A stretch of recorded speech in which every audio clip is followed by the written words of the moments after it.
Bom dia a todos.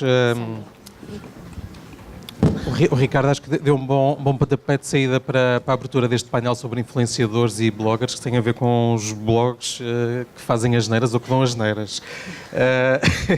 Eu não queria começar com a Isabel, quase com esta provocação, mas se calhar começávamos quase com um exemplo prático, porque a Isabel, não é? Além de ser uma cara conhecida da TVI, também é muito ativa nas redes sociais. Curiosamente tem muitos mais seguidores no Instagram do que no Facebook. Se calhar depois pode-nos explicar qual é que será a razão para isso. E também tem o blog AM Isabel Silva, sobre prática desportiva, alimentação saudável e umas referências a marcas, a EDP e a Garnier. Pelo menos as mais atuais. Foi por causa destas marcas que decidiu criar o blog? Bom, eu estava agora aqui a escutar-te e a ver a quantidade de perguntas que me estavas a fazer. Eu vou tentar não me perder, porque de facto há tanto para falar neste mundo que tanto me apaixona, mas antes de começar, deixem-me só cumprimentar a todos os que estão aqui neste momento a escutar-nos. Muito obrigada. É para mim um grande orgulho poder estar aqui hoje e também, no fundo, poder passar aquilo que eu sinto enquanto influenciadora e enquanto apresentadora da televisão também, porque eu acho que esta questão de ser influenciadora e também de ser apresentadora prende-se com o meu profundo prazer em comunicar. Ou seja, eu antes sequer ter um Instagram, Insta Stories, de fazer diretos, de ter a minha plataforma, o AM Isabel Silva, eu antes disso sou apresentadora de televisão, sou repórter na TVI e tenho um profundo prazer em comunicar. Eu costumo dizer que eu adoro dizer coisas ao mundo e gosto essencialmente de partilhar aquilo que eu efetivamente acredito. E eu acho que essa é a grande premissa. E depois tenho outro pormenor. Eu podia ser pivô de informação. Podia, mas não era a mesma coisa. Eu gosto muito de ser apresentadora no entretenimento, porque tem um fator que me move e que me motiva, que é a emoção. E tu, quando és apresentadora de televisão, tu podes passar emoções. Eu posso rir, eu posso chorar, eu posso tocar, eu posso mostrar um bocadinho daquilo que eu sou. E por isso é que eu gosto tanto de trabalhar na TVI e gosto tanto de informar e de transmitir conteúdos, mas de uma forma claramente emocional. Isso é o primeiro ponto. Aliado a isso, vem esta minha vontade e gosto pela comunicação. Eu gosto muito de comunicar, tenho o meu Instagram, tenho o meu AM Isabel Silva, mas tudo surgiu de uma forma muito orgânica, porque a minha comunicação passa, e eu acho que isto é o mais importante, e é isto também que eu quero transmitir às marcas, passa por comunicar a verdade. Eu só partilho aquilo em que eu acredito. E quando nós acreditamos em algo que comunicamos, nós temos entusiasmo. E eu adoro sentir entusiasmo em tudo aquilo que eu partilho. E quando tu sentes entusiasmo, é tudo muito mais orgânico, é tudo muito mais honesto e é tudo muito mais prazeroso. Eu posso dar-te um exemplo. Eu sou embaixadora do desporto pela EDP. Antes sequer de eu estabelecer esta minha ligação com a EDP, eu já fazia maratonas, provas de 10 km, provas de 15 km e meias maratonas e já tinha corrido várias vezes com a EDP. Agora decidimos oficializar a nossa energia. Eu vou correr a Maratona do Porto agora no domingo, dia 5 de novembro às 8h30 da manhã. Eu estou pronta para correr 42 km e 195 metros. E o que é que eu fiz? Eu quero correr com entusiasmo e com verdade. Mas eu, para estar lá e para correr dessa forma prazerosa, eu preparei-me durante 3 meses. E, portanto, durante 3 meses, eu partilhei nas minhas redes os meus treinos, aquilo que eu como, e isto para mim é tão fácil de fazer, porque tem a ver com o meu ADN. Eu acho que isto é fundamental, é nós percebermos o nosso ADN, aquilo que queremos comunicar e do jeito que nós queremos comunicar. Eu acho que as marcas têm que estar atentas a esta nossa forma de comunicação, que é tu perceberes quem é aquela persona. Portanto, já agora no Porto, quantos quilómetros é que vais fazer? São 42 km e 195 metros. E portanto, isto só para vos dizer, é muito fácil ter esta ligação com a EDP. Estou a falar da EDP, como poderia falar também da Garnier, como poderia falar também da Lipton, mas depois eu iria perder-me e eu quero dar tempo também aos restantes oradores de falarem. Mas, portanto, durante 3 meses eu tenho partilhado diariamente os meus treinos, a minha alimentação e tenho respondido também às dúvidas dos meus seguidores e perguntas-me assim, ok, vocês têm aqui, porque é normal, é assim, vamos ser sinceros, não é? Portanto, eu tenho uma parceria com a EDP, obviamente há aqui um compromisso. Mas claramente, quando tu comunicas com entusiasmo e quando comunicas com coração, não me venham para aqui pedir para fazer 2 Insta Stories durante o dia se me apetece fazer 10. Porque eu estou a falar de um determinado treino que eu fiz e eu acho que é importante partilhar com as pessoas que eu, para correr àquela velocidade, tive que comer com X horas de antecedência e tive que comer aquele ingrediente específico para ter aquela energia. Quer dizer, não sei se me estás a entender, ou seja, mas, por exemplo, eu não consigo... Mas pensando, por exemplo, neste caso da DDP, vocês terão acordado um número mínimo de posts. Exatamente, que isto é o que toda a gente faz, não é? A gente faz acordes, olha X, faz isto, faz aquilo, ok, tudo muito bem. Só que há aqui um ponto muito importante que eu acho que as marcas têm que entender, que é qual é o ADN do influenciador, o que é que ele comunica, como é que ele comunica e em que plataformas. Porque imagina... Às vezes, é muito mais orgânico eu partilhar um treino nos meus Insta Stories, em que a pessoa consegue ver determinados pormenores importantíssimos na minha preparação, que se calhar, se eu fizer a partilha no blog, não é tão imediato. A mim encanta-me esta comunicação, a comunicação no digital, pela questão da bidirecionalidade, que a televisão muitas vezes não te pode dar. Eu quando apresentava o Love on Top, ou quando apresento os reality shows, não é? Uma das coisas que tinha era o facto de termos as aplicações que garantia ali alguma bidirecionalidade e que as pessoas podiam comunicar connosco. Porém, em nada tem a ver com a comunicação digital. É muito mais espontâneo, é muito mais orgânico, é muito mais natural e prazeroso. Uma das coisas que eu mais adoro fazer, deixem-me só partilhar este momento, pois lá está, estou a preparar-me para uma maratona, agora durante 3 meses... O meu foco nas redes sociais é muito o que é que eu como, como é que eu treino, como é que eu pratico o apego com os meus camaradas da corrida, que isso também é importante, esta parte emocional, porque é isso que move as pessoas. As pessoas têm que sentir emoção. E o que as pessoas procuram na Isabel Silva, no I Am Isabel Silva, é a minha energia e a minha parte emocional. Eu posso partilhar um treino, mas às vezes mais do que o treino, o que é que a pessoa quer ver? Quer ver a Belinha a rir-se? Quer ver a minha emoção, a parte emocional, ou ela ter acordado cedo, o que é que ela vai comer, que brincadeiras é, como é que ela lida com o treino. A parte emocional é tão importante, porque é isso que me faz correr. Estou a dar correr, comunicar e tantas outras coisas. Portanto, eu acho que esta questão da bidirecionalidade é muito importante. E só para dar um exemplo, para vocês perceberem como é que eu faço a gestão das redes sociais. Imaginem, vou pegar novamente neste exemplo das corridas, porque lá está, nós temos que comunicar também algo de acordo com o nosso estado de espírito. Se neste momento eu estou numa preparação para uma maratona, obviamente eu vou comunicar mais estes pontos, mas se calhar depois da maratona eu hei de comunicar outros. Portanto, eu vou muito ao sabor do meu estado de espírito. Lá está, esta tal questão da verdade e de sermos autênticos, não há que enganar. Eu não vou partilhar agora moda se a minha vida é deitar cedo, cedo, erguer, para ir correr e para trabalhar na TVI. Portanto, é um bocado por aí. Mas quando faço um treino longo, eu faço sempre isto. Eu de manhã acordo, partilho o meu pequeno almoço nos meus Insta Stories, que tem uma duração de 24 horas e que é algo imediato. E vou respondendo também às pessoas e esclarecendo algumas dúvidas sobre aquilo que eu estou a comer.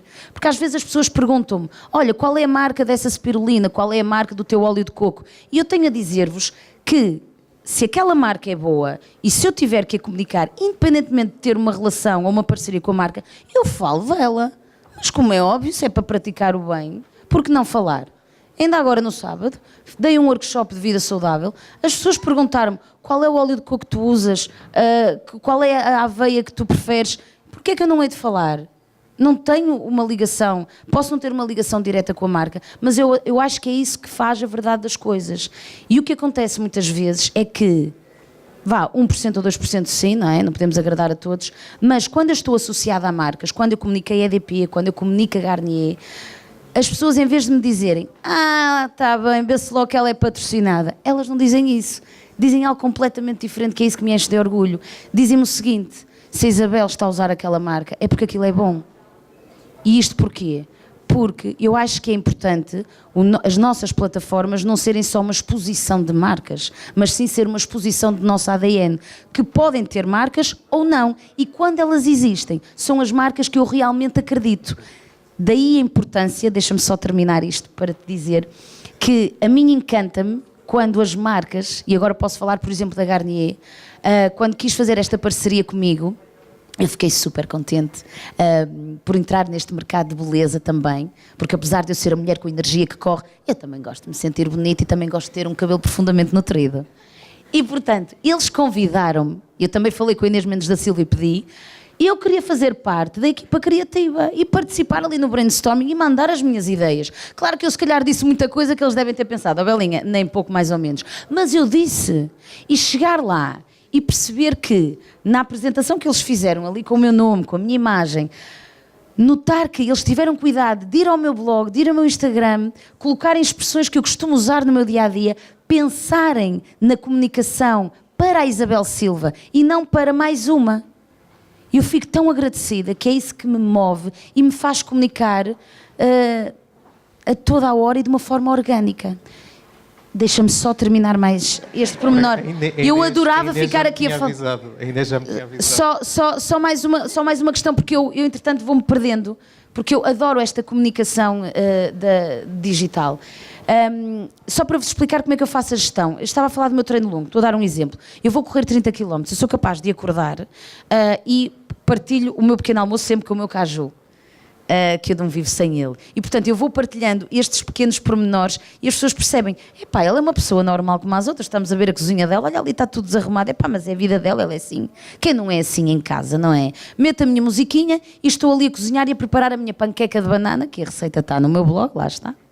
Partilho a minha panqueca de banana com o meu suminho do bem e lá vou eu. Portanto, ali eu partilho a hora a que eu estou a comer com que antecedência e as pessoas conseguem perceber o que é que eu comi até chegar ao meu treino. Depois vou fazer o meu treino, quando termino faço mais uma série de Insta Stories e a pessoa consegue acompanhar em tempo real como é que foi o treino da Isabel. Agora, não sabe como é que efetivamente eu gastei a minha energia durante o treino. E depois sim, desses Insta Stories, no final do treino, eu faço um post no Instagram em que eu digo, fiz 30 km a 4,40, apanhei vento, apanhei chuva, apanhei isto, apanhei aquilo, faço um pequeno resumo no Instagram. Só que o que é que acontece muitas vezes? As pessoas perguntam-me, mas olha, Isabel, como é que te sentiste ao quilómetro 15? Que tipo de gel é que tu usas? Qual foi a proteína pós-treino que tu tomaste? Eu não consigo responder a toda a gente. Então o que é que eu faço? Nada como o nosso Instagram, que é uma categoria para usarmos estas redes sociais. Eu faço um post é que eu digo, malta, peço desculpa esta expressão, mas é assim que eu comunico desta forma orgânica. Às 18 horas vou fazer um direto para vos esclarecer todas as dúvidas. Então as pessoas ficam atentas, coloco isso no Instagram, coloco isso nos meus Insta Stories e às 18 horas eu entro em direto e tenho a tal relação bidirecional no momento, na hora. E mais, quando eu estou no meu Insta Story a fazer a receita da panqueca de banana da minha mãe, eu coloco lá o link nos Insta Stories, dá para colocar, para as pessoas irem ao meu blog ver a receita da panqueca de banana da minha mãe. Estão a ver como é que eu de repente estou a comunicar com as pessoas em várias frentes ao mesmo tempo. O blog é algo em que eu partilho o meu conteúdo, mas com mais tempo. Por exemplo, falar da experiência que foi correr a meia maratona de Munique, a experiência que foi correr a meia maratona de São João das Lampas. Portanto, e é assim, no blog é um espaço onde eu posso ter mais tempo. O Instagram é algo mais diário e, portanto, o que eu quero deixar aqui, a minha mensagem às marcas é de facto dizer-vos que é muito importante que vocês conheçam o ADN do influenciador, como é que ele comunica e como é que nós podemos comunicar um determinado produto para determinadas plataformas do Instagram. Porque tu comunicas no Insta Story de uma forma, no Instagram de outra, no direct de outra e no blog também. Não, mas esses exemplos até são bastante pertinentes, tendo em conta que se calhar há 2 anos era impossível fazer um direto, ou então essa questão dos conteúdos efêmeros, não é? Que estavas a falar dos Insta Stories, não é? Que duram 24 horas, também seria algo impensável de existir. Passava agora aqui a palavra à Sandra Alvarez, não é? Que é a diretora-geral da agência de meios PhD e coautora do livro Ser Blogger, que escreveu com com a Carolina Afonso. Perguntava-lhe se, quando se debruçou sobre esta questão dos blogs, se apercebeu que era uma ferramenta que devia recomendar mais aos seus clientes, ou seja, neste sentido, trabalharem com bloggers e com influenciadores. Certo. Muito bom dia a todos, muito obrigada pelo convite. Para mim também é um prazer estar aqui e poder partilhar a minha experiência, não só como diretora-geral da PhD, mas também como coautora do livro e tendo aprofundado um bocadinho mais este tema dos bloggers e dos vloggers. E claro que sim, que nos últimos anos, como dizias muito bem, há 2 anos se calhar não se pensava, não digo em blogs, claro que se pensava em blogs, porque há mais de 10 anos que se pensa em blogs, agora estão mais na moda, digamos assim, e todas as marcas, ou grande parte das marcas, já pensam, mesmo sem ser sugestão nossa à partida, em utilizar influenciadores. Agora, nós, e de um ponto de vista da agência, claro que mudou radicalmente a forma como nós pensamos a comunicação e a forma como nós recomendamos a estratégia dos nossos clientes. Porque nós, quando recomendamos uma estratégia para uma determinada marca, a nossa principal preocupação é conhecer o cliente a quem essa marca, do consumidor a quem essa marca se dirige. E é óbvio que os consumidores mudaram radicalmente a forma de consumir mídia e nós não podemos não estar atentos a essa realidade. E por isso, hoje em dia, quando nós fazemos uma estratégia, obviamente dependendo da marca e dependendo do alvo, recomendamos mais ou menos a utilização de influenciadores digitais, que poderão ser exemplos, como a Isabel é um exemplo, portanto uma blogger, instagrammer, na realidade, mas também utiliza o YouTube, ou que poderão ser exemplos de pessoas que se focam mais na área dos vlogs, na área do vídeo, mais na área do YouTube, serem mais vloggers. Depende, obviamente, da marca que estamos a falar e depende do target para quem vamos falar. Mas à partida, então, a existência de influenciadores numa estratégia de mídia mais alargada é uma coisa já, quer dizer, que existe praticamente sempre. Sim, para nós os influenciadores passou a ser mais uma forma de comunicação, portanto, mais uma forma de fazer chegar as mensagens das marcas aos seus públicos-alvo. E não quer dizer que estejam presentes em todas as estratégias de todas as marcas, mas claro que sim, que é sempre uma variável que nós ponderamos, assim como ponderamos todos os meios, portanto, e percebemos quais é que são os meios indicados para fazer chegar a mensagem. E como é que avalia esta proliferação de blogs, de influenciadores, sendo que uns são figuras públicas, outras são pessoas comuns que, entretanto, conseguiram criar grandes comunidades? É simples perceber se essas pessoas são credíveis para trabalhar a médio prazo? É assim, o simples perceber, é logo difícil à partida perceber quem são os influenciadores, porque não existe um sítio que aglomere todos os influenciadores, onde nós, agências e pessoas que trabalhamos com marcas, possamos chegar lá e selecionar por categorias, por audiências, por aquilo que são variáveis que seriam importantes para fazer essa seleção. Logo à partida, é difícil perceber quantos são, quem são. Agora, nós, como agências, o que fazemos é, obviamente, ir listando, ir-nos socorrendo das fontes que existem, onde de alguma forma eles estão enumerados, e depois ir conhecendo. Eu acho que tem muito a ver com a experiência e com o dia-a-dia e com ir lidando com aqueles que já são conhecidos, sendo eles já tendo nascido de celebridades ou não, ou tendo sido neste momento celebridades que não nasceram como uma celebridade, e depois há outros que nós claramente, ou pelo tema que eles exploram, que é um tema muito específico, mas com afinidade com aquilo que é a marca com que nós queremos trabalhar, ou porque começamos a ouvir falar sobre eles e estamos atentos, consideramos que é importante e que é uma aposta que se pode fazer. A questão do credível, liga até um bocadinho com a forma como nós começámos aqui a conversa, se às vezes dá asneira ou não dá asneira, e assim, e temos exemplos que sim, que deu asneira, e temos exemplos que não. Portanto, o credível... O que é que... os exemplos das asneiras? Nós gostamos sempre destas... Como é óbvio, eu não vou enumerar marcas nem influenciadores com quem deu asneira, mas eu acho que a questão da asneira tem muito a ver com a maturidade e com o bom senso e com, não só das marcas, como dos influenciadores.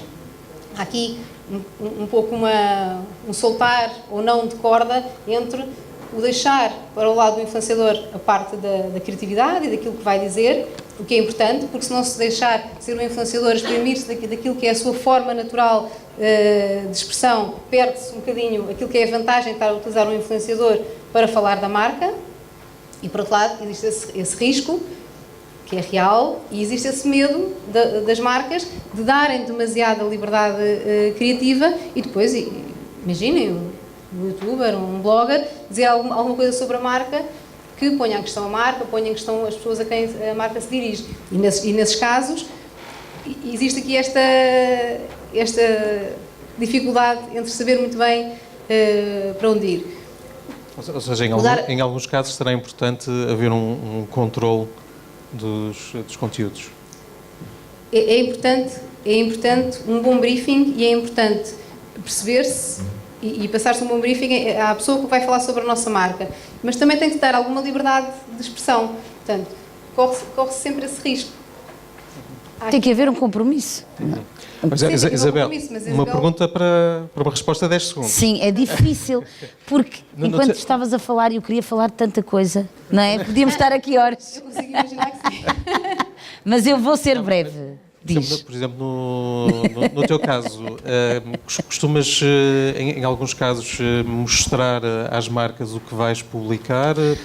Obviamente, é assim, como eu já disse e torno a dizer, eu partilho muitas coisas sem ter relação com as marcas.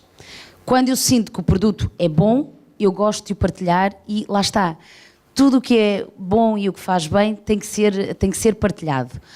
Eu posso dar-te um exemplo que eu tenho uma relação de anos com os biovivos, com o João, que é uma pessoa incrível, pela forma sustentável como ele olha para o mundo.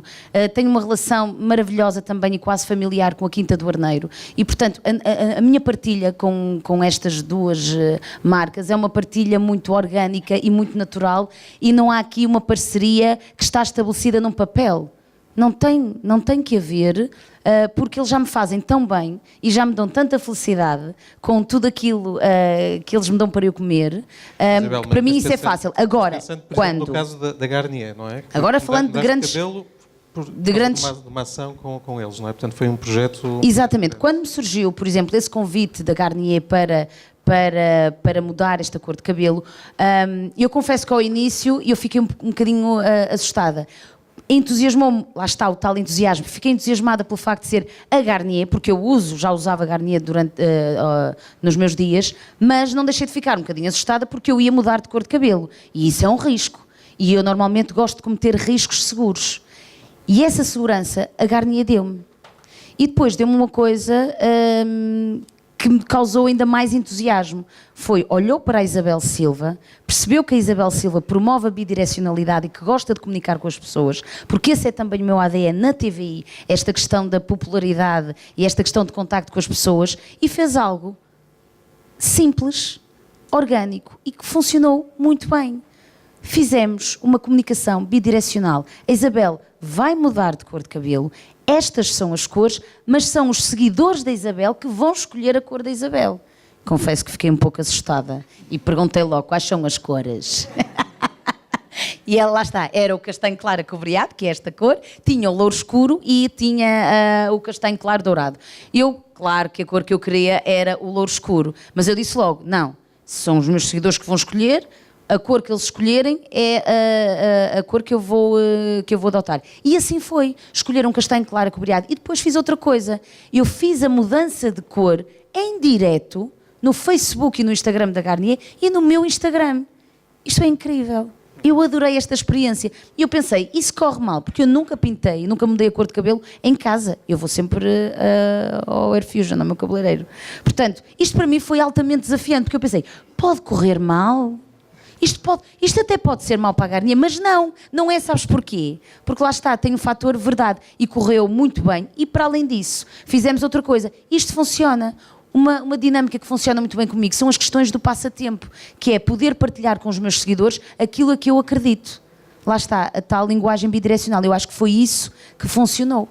Lá está, sempre com compromisso, tive sempre um compromisso com a Garnier, há determinadas coisas que tu deves e tens que dizer, não é? Mas isso eu digo, mas é adaptar isso à minha linguagem.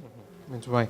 O Ricardo Tomé, o diretor-coordenador da Mídia Capital Digital, esteve agora, aliás, no MIPCOM e partilhou no Meios e Publicidade, nesta edição que está aqui, uma série de insights que acho que vale a pena ler sobre o futuro da televisão e dos conteúdos.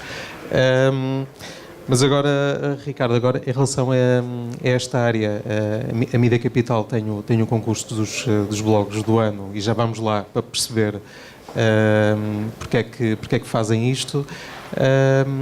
Mas tinha alguma curiosidade em perceber se na Mídia Capital e na parte dos departamentos de publicidade se veem os bloggers e os influencers, incluindo os próprios dentro da TVI, não é? Como é o caso da Isabel, como concorrência.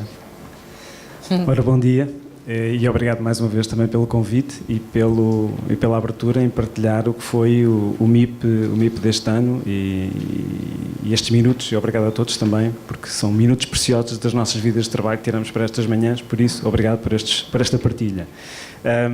Vamos cá ver, o tema dos influenciadores não é novo na TVI, ele tem 25 anos, que são os anos que vamos fazer em 20 de fevereiro do próximo ano. Quando olhamos para o panorama, vemos que estrelas que brilham, como a Isabel, a maior parte delas nasceram na TVI. Hoje, se calhar, muitas delas já não estão na TVI, mas quando olhamos, estamos a falar aqui do Star System, claramente o berço de muitos desses influenciadores, que originalmente apenas estavam na televisão e hoje migraram, e muito bem, para o digital, esteve no nosso e continua no nosso ADN. A razão pela qual também, desde há 3 anos esta parte, reposicionámos um dos projetos que tínhamos, que era o IOL, o mundo dos portais terminou, mas acreditamos muito no efeito em rede e criámos esta rede em que junto desta rede estão influenciadores, bloggers, vulgo, o lato senso, mas estão também sites parceiros. E, nomeadamente, muitos desses bloggers, a força comercial da Mídia Capital é aquela que os representa no mercado. E é com eles que trabalhamos algumas ideias, em conjunto com os nossos meios, ou sós, não fazemos questão que seja só com os nossos meios, de como é que vamos trazer algum valor acrescentado para o mercado e trazer ideias. Ainda recentemente, uma das ideias, que não envolveu só os nossos bloggers, envolveu vários bloggers do mercado, passou por ter uma guerra de bloggers em que elas, no Fórum Sintra, receberam um vale e tinham meia dúzia de horas para escolher as roupas e transformar uma das clientes do Fórum Sintra, e depois houve uma final, etc, etc. Ou seja, não é de todo uma ameaça, pelo contrário, não há comunicação sem influenciadores, não há comunicação sem porta-voz, não há comunicação sem que haja uma spokesperson, que pode ser uma pessoa naturalmente ligada ao mundo da ficção, das novelas ao entretenimento, ou pode ser um anónimo. E aqui é que entra uma outra camada que começa a ser interessante, que é claramente nós hoje temos e deixamos de nos habituar apenas aos influenciadores famosos e passamos a ter como amigos lá de casa os influenciadores que até aqui eram anónimos, mas que hoje, como dizia a Sandra bem, alguns deles já são tão famosos quanto os famosos que aparecem na rádio ou na televisão. O que é que para nós não deixa de ser estimulante, e acredito para qualquer marca, é que eles vão sempre à frente. É muito mais natural para uma Isabel, que corre a 4,40 nos dias maus, mas às vezes vai a 3,30, experimentar e fazer e arriscar, ainda que arriscar de forma segura. E isso para nós é um caminho que nos também desperta para o que é que podemos lá fazer com eles, ou aprendendo com o que eles estão a fazer, também nós experimentando do nosso lado. No fundo tem sido esta a relação entre inovação e criação de conteúdos, como utilizamos as plataformas digitais e como é que criamos modelos de exploração publicitária com eles. Pensando agora, por exemplo, no caso do concurso dos blogs do ano, a ideia é trazer essa comunidade blogger, se calhar um pouco mais desconhecida, para o IOL, para a Mídia Capital? Vamos cá ver, a inovação do prémio, nós não inventámos um prémio que não existe em lado nenhum, pelo contrário, ele não existia em Portugal. O que nós achámos é que fazia todo o sentido, e estes ciclos de mudança são feitos a vários ritmos diferentes. Ninguém vai parar o vento com as mãos e a tecnologia é a primeira a criar a disrupção. E os primeiros e os que vão adotar a tecnologia são sempre vistos de lado, e comentávamos ainda aqui há uns minutos atrás, ali em conversa com o Rodolfo e com a Isabel, em 2010 ainda havia muitos, hoje, influenciadores que na altura diziam, mas eu vou usar Facebook.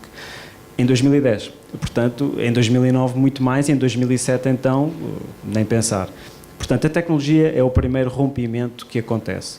O segundo rompimento começa a ser a mudança dos hábitos. E nós, planeadores e investidores, queremos ter a certeza que o meu target já adotou determinados hábitos em que faz sentido finalmente começar a investir aí. E então vamos à terceira curva da mudança, que é a curva do investimento, que normalmente vem muito arrastada no fim. Ou seja, primeiro a tecnologia, há o descrédito, há a dúvida, há a adoção, depois há uma maturidade, os hábitos começam a transformar-se. Reparem, Portugal tem neste momento à volta de 6 milhões e meio de smartphones, não tem 40 ou 80. Neste momento, claramente, as pessoas sabem utilizar e desde os 5 aos 88 utilizam as ferramentas digitais de uma forma absolutamente natural. É óbvio que quando olhamos para Portugal, ainda assim, quando comparamos com o resto da Europa, nós temos 70% do país a utilizar a internet. 70%. Não temos 80% como no norte da Europa. Portanto, é um caminho. Essa adoção de novos hábitos leva tempo. É hoje para nós natural, em 2017, estar aqui a falar de bloggers como se a coisa já tivesse morrido. Não morreu, vai continuar a crescer. Ao nível dos influenciadores que estão no Instagram, no vídeo sobretudo, mas vai continuar este caminho de crescimento. Compete-nos olhar para um paradigma hoje muito mais complexo.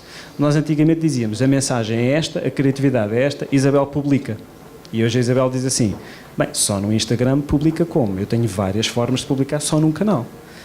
Se olharmos para o YouTube, idem. Se olharmos para o Facebook, idem. Se olharmos para o Twitter, idem. Se olharmos para um blog, idem.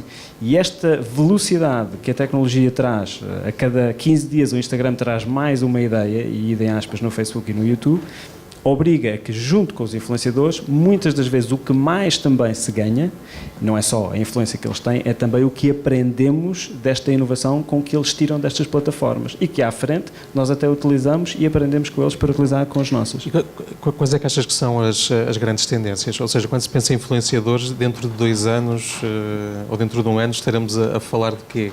Continuaremos a falar, por exemplo, a dizer que o vídeo é muito importante, esta questão dos conteúdos efêmeros, Snapchat ou Insta Stories? Sim, vamos cá ver.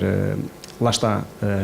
Repara uma coisa, o Snapchat parece que apareceu ontem, apareceu em 2011. Quer dizer, em 2011, 2 loucos disseram... O Facebook dizia ao contrário, vamos criar histórico. Finalmente vamos ter histórico. As pessoas agora vão poder ir à timeline e descobrir o que foi publicado pela marca há 2 anos atrás. E o Snapchat disse, nós não vamos ter histórico. Em 2011 e só em 2016 começamos a ter a guerra, afinal de contas, lá vem o IPO do Snapchat ou não, e o que é que vai acontecer com o Instagram? Será que vão copiar? E copiaram. Portanto, isto leva tempo. Há claramente aqui um caminho para a frente. Se olharmos para a década de 20, absolutamente o que vai acontecer tem a ver com continuar a guerra dos conteúdos, sempre. Vamos ter muito mais os conteúdos fechados dentro das plataformas, ninguém se iluda. Portanto, muito mais conteúdos a ser fechados dentro do chamado walled garden, o Facebook como walled garden, o Instagram como walled garden, o YouTube como walled garden, e cada um com a sua lógica própria de como é que o conteúdo funciona naquele ecossistema. Okay? Portanto, acabou esta ideia de que um vídeo é sempre um bom vídeo e funciona bem em todo lado. Acabou. Isso já acabou, já morreu. E depois a inteligência artificial e a comunicação visual. Nós hoje passamos um dia inteiro e às vezes o mail é onde conseguimos dar asa à nossa gramática, porque nas SMS e nos emojis e nos vídeos que fazemos e nas chamadas Skype, e como nós vemos a Isabela comunicar, ela não disse, a não ser numa única plataforma, eu escrevo um post. Portanto, claramente ela diz, eu faço Insta Stories, vídeo, eu faço um live, vídeo, e onde as pessoas escrevem é a pergunta que fazem no chat. Portanto, a comunicação textual, isto é uma reflexão até para nós como pais, a comunicação textual está claramente vocacionada e vai ficar cada vez mais confinada a pequenas trocas de mensagens, muitas delas automáticas. E esse vai ser um desafio para as marcas. Hoje, nós dizemos como é que eu confio num influenciador para ele falar por mim. Daqui por 5 anos vamos estar neste fórum, espero que nesta bela casa, a dizer, bom, é verdade que hoje estamos a confiar em bots que falam por mim. E eu nem sei o que é que eles dizem, só lhes dei um conjunto de regras. Portanto, claramente vai ser outro paradigma. Antes de abrirmos só um momento para algumas perguntas do público, Sandra, pegava neste tema, ou seja, as marcas devem estar preparadas para também em breve estarem a gastar muito mais do que gastam, por exemplo, no Facebook ou no Instagram para conseguirem ter um alcance que se calhar atualmente só com os influenciadores não conseguem. Ou seja, as próprias plataformas, ao perceberem-se que é um conteúdo para promover uma marca, através dos famosos algoritmos, de condicionarem o alcance dos conteúdos. Não sei se percebi muito bem a pergunta, mas... Não, ou seja, neste caso, de pensar o caso do Facebook, não é, em que o alcance dos conteúdos é cada vez mais, reduzido. E quer dizer, é uma tendência inevitável, e realmente as marcas, no curto prazo, terem de perspectivar que vão ter que gastar ainda mais dinheiro no Facebook e eventualmente no Instagram, para que os conteúdos, mesmo tendo por trás os influenciadores, consigam chegar ao público. Sim. Eu penso que as marcas têm que pensar de duas formas. Por um lado, criar cada vez conteúdos mais genuínos e mais ricos para que esse alcance orgânico seja cada vez maior. É um facto que nós hoje em dia olhamos para o alcance com reach que o Facebook tem, e é cerca de 1% o orgânico, em média. E, portanto, ao criar-se melhores conteúdos, esses melhores conteúdos fazem com que esse reach orgânico seja superior. Por outro lado, têm que estar preparadas, e acho que todas as marcas já o sabem, que é necessário, para além desse reach orgânico, continuarem a investir em paid media. Portanto, isso é uma realidade que já hoje em dia acontece, não precisamos de esperar mais tempo nenhum para que isso venha a acontecer. Pegando um bocadinho no tema que estavas questionaste ao Ricardo sobre a questão das tendências, e tem um bocadinho também a ver com isso.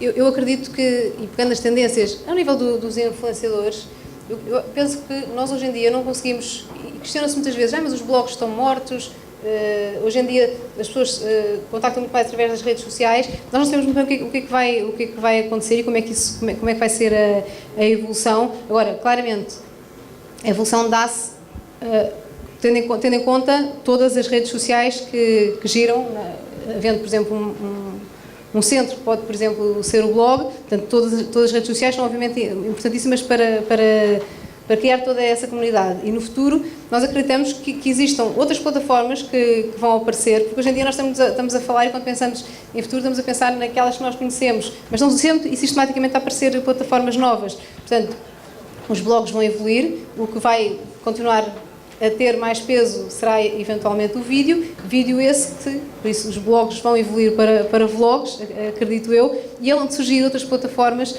que vão criar novas evoluções.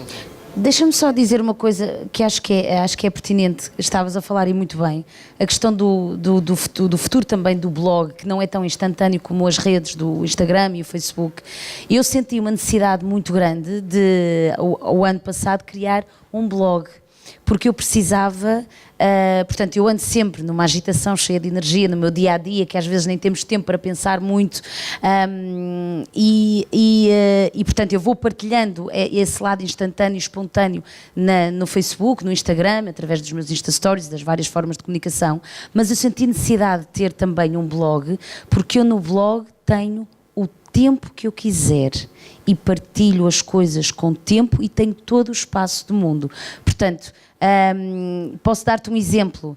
Eu sei certamente que no dia 5 de novembro, no próximo domingo, quando for correr a Maratona do Porto, na minha cidade do coração, uma das coisas que eu vou querer fazer, e é certo durante da próxima semana, é, ou na quarta ou na quinta-feira, eu quero estar em casa, depois de fazer a minha marmita e de almoçar, estar no meu sofá a escrever o artigo sobre aquilo que foi para mim correr pelo segundo ano consecutivo a Maratona do Porto. E eu só posso fazer isso, não posso fazer isso no Instagram, nos Insta Stories, não. Eu só consigo fazer isso no blog. E o blog tem essa mais-valia de nós podermos partilhar as coisas com tempo e também acaba por ser um espaço de partilha. Portanto, eu sem o blog, a minha comunicação também não seria tão prazerosa. Mas lá está, é perceber como é que eu comunico no blog e como é que eu comunico nas outras plataformas. Eu acho que esta noção é muito importante, não só para o influenciador, mas também para as agências de meios e de comunicação. Muito bem. Alguém tem alguma questão? Bem, parece que nós estamos... Bem, fomos super esclarecedores.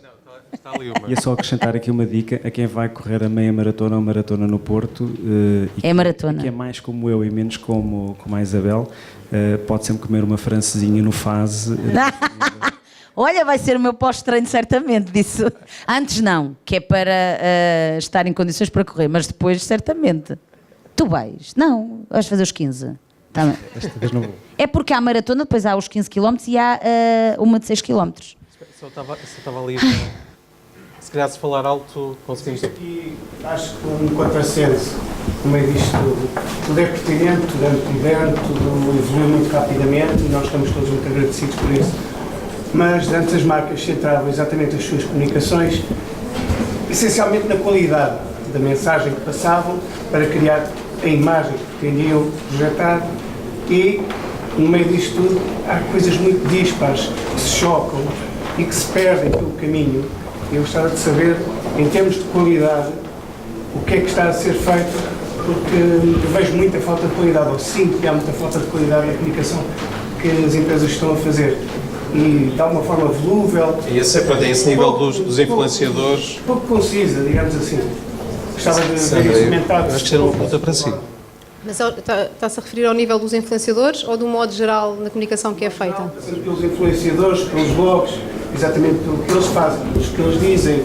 São coisas triviais, do dia a dia, enfim, que todos nós fazemos, todos como são influenciadores, são conhecidos, por isso passaram a influenciadores, influenciadores e tudo isso. Mas, portanto, Muitos são influenciadores e não começaram por ser conhecidos. Sim. Que é completamente diferente. Não é? Desculpa, Sandra.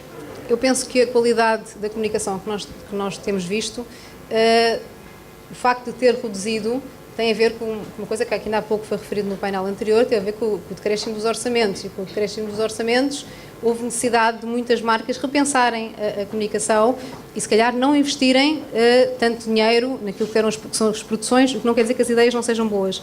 Atenção, as ideias podem ser boas e depois a produção, notar-se que a qualidade da produção eventualmente possa ser pior.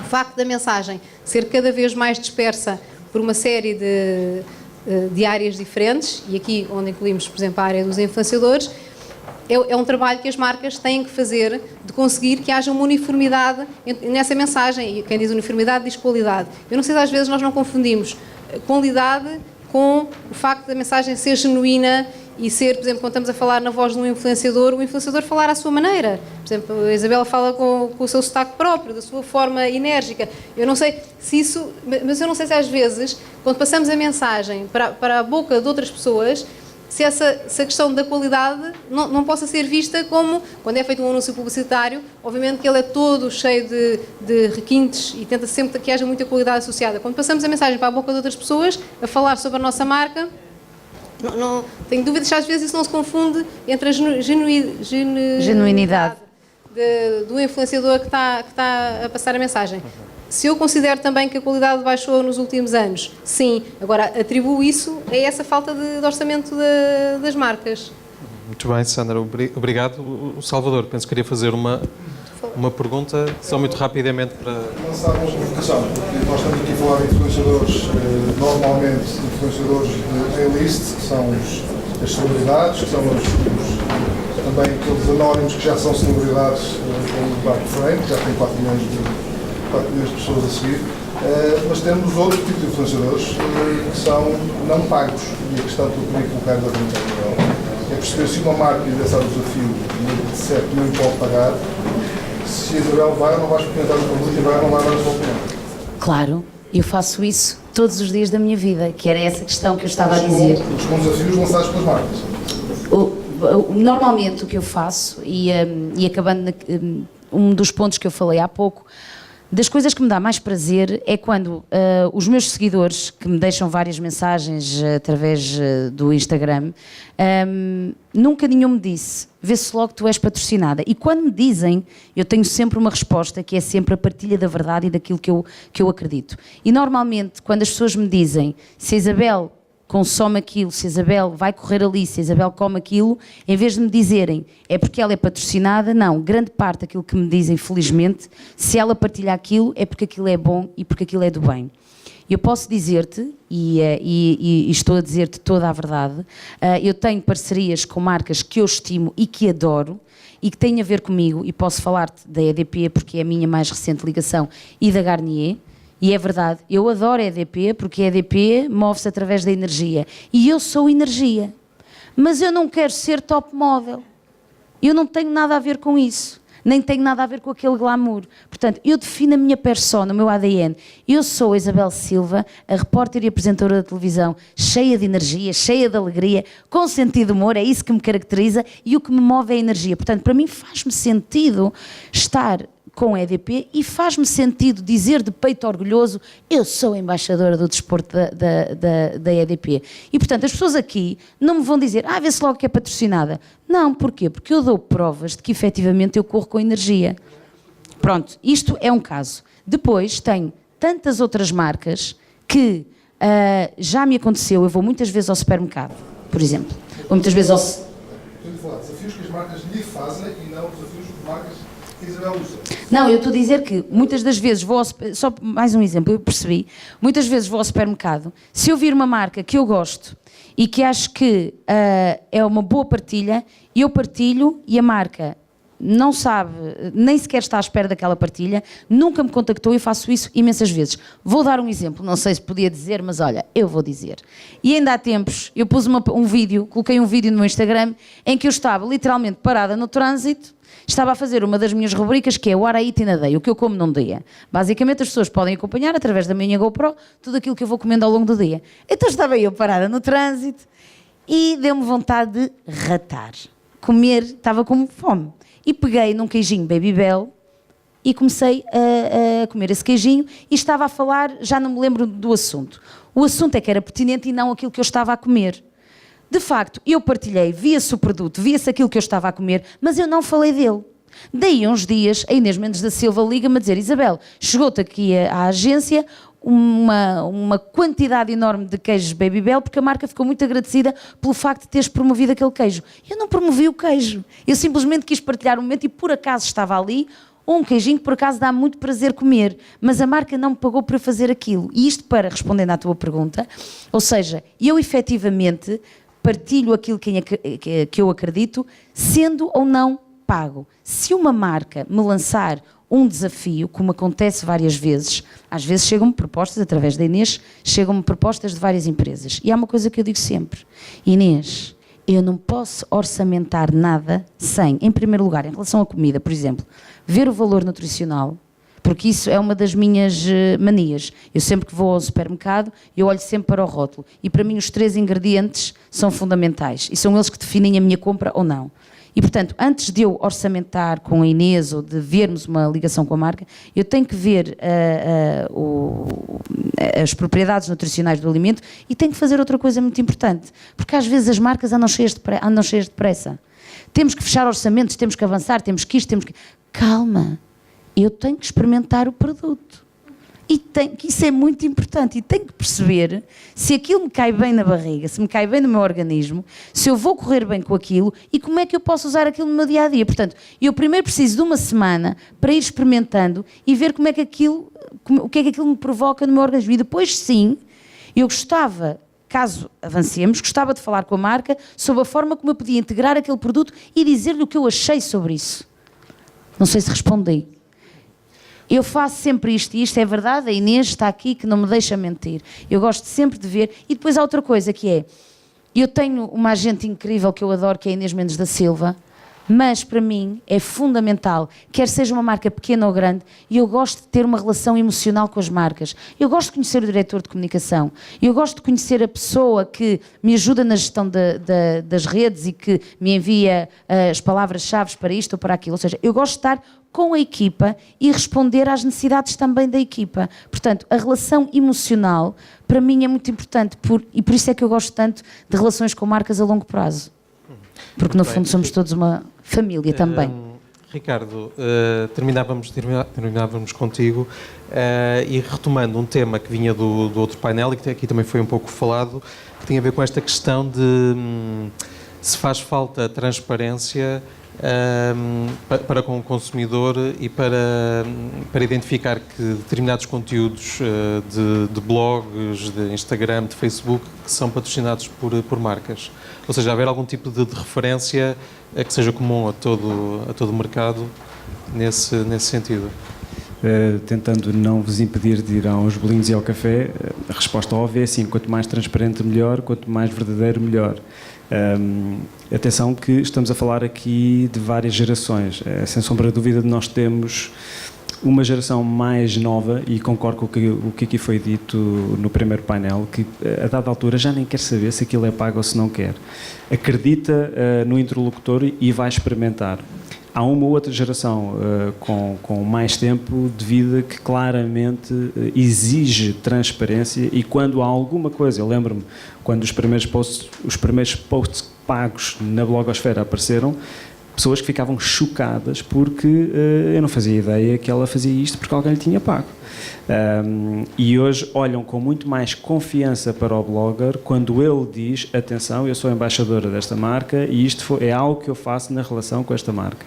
Agora, é difícil, a pessoa também não pode estar todos os dias a dizer com a bandeira: agora estou a falar em nome da marca, agora estou a falar porque gosto. Não há aqui um modus operandi transversal. O que começa a ser, e que vou pegar naquela observação que achei muito pertinente, e juntando aqui com a Lift, que é a expectativa de um blogger. Eu e a Sandra falámos aqui há tempos no outro painel, nós temos miúdas que chegam aos 5.000 seguidores no Instagram e que começam a mandar e-mails às marcas a dizer: eu já tenho 5.000, quando é que mandam produtos? Há uma expectativa, quer dizer, nós não podemos achar que uma coisa é ter uma relação, reuniões e traçarmos o caminho a 12 ou 24 meses, e outra coisa é mandar umas caixas e alguém que fale pela marca, e depois aí perdemos o controle, claro, porque achamos que é bom é que falem de nós. É preciso entender que nesta luta, todos nós lidamos com filhos, sobrinhos, afilhados, e o Dark Frame, e o Circásio e o Ant são exemplos para eles, e eles hoje o que querem não é ser jogador de futebol ou ser youtuber, porque na cabeça deles está a ter uma casa com uma vivenda, piscina, e viver com os amigos, e está tudo feito, e é porreiro. E o dinheiro jorra, sejam 6, 20 ou 25 mil euros ao mês. Portanto, isto é ótimo, isto é Hollywood. Portanto, quando uma marca me aborda, a minha expectativa, o meu mindset tem que ser entendidos do lado da marca. Qual é o nível de maturidade e de ligação que este influenciador tem comigo ou que vai ter, e vale mesmo a pena tentar a borla da caixa para ele fazer um post em nome da minha marca, só porque ele já tem um alcance interessante, não na A-list, mas na B ou C-list. Essa responsabilidade de construir o território futuro de influenciadores também está connosco, não está só com eles e depois nós vamos e aproveitamos. Eu acho que isto é uma co-criação. Muito bem, queria agradecer a vossa participação, Sandra, Isabel, Ricardo. Obrigada. Nós temos agora um coffee break de 15 minutos e voltamos a seguir para debater a questão da relação entre jornalismo e conteúdos. Até já.